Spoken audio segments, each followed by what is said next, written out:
Voici l'histoire d'un gars qui a étudié à Macazor.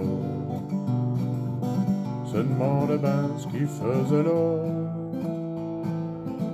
Il en avait pris pour 10 ans, mais le pourquoi c'est pas important.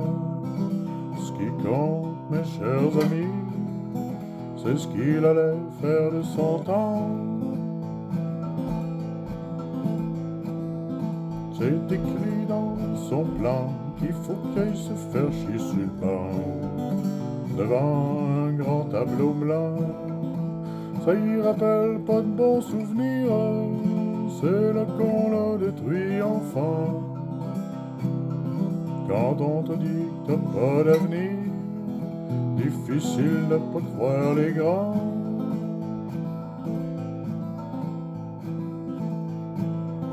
En entrant dans la classe, y a la nausée en commençant. Ça sent un peu comme dans le temps, une vieille odeur de papier rance, de taille crayon, de pelure d'orange. Ça sent pas comme dans une prison, et ça lui fait un peu étrange. Il serre la main du prof qui lui remet un cahier corcan, un stylo bleu, un crayon blanc. Quand il lit, les lignes se mélangent, puis le mot chien montre ses dents. Assis devant la page blanche, les deux pieds au bord du néant. Il a essayé quand même, en posant des questions tout le temps, pour être bien certain qu'il comprend. Puis à son premier examen, il a pété le 80%.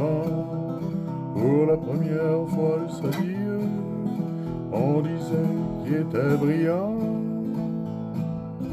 Il a appris à lire comme ça, puis à écrire, puis à compter, puis il a continué d'avancer.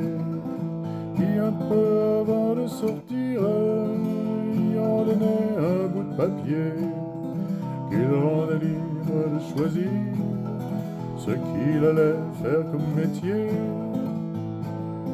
Il avait toujours rêvé de voyager sans s'arrêter, puis qu'il a perdu sa liberté.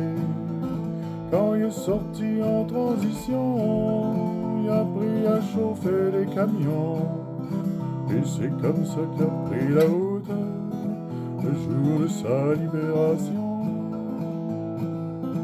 Et des histoires comme ça, il pourrait en avoir une par cœur, qui ont étudié à Macazor, parce que ça prouve qu'en étudiant, on sort plus libre qu'avant.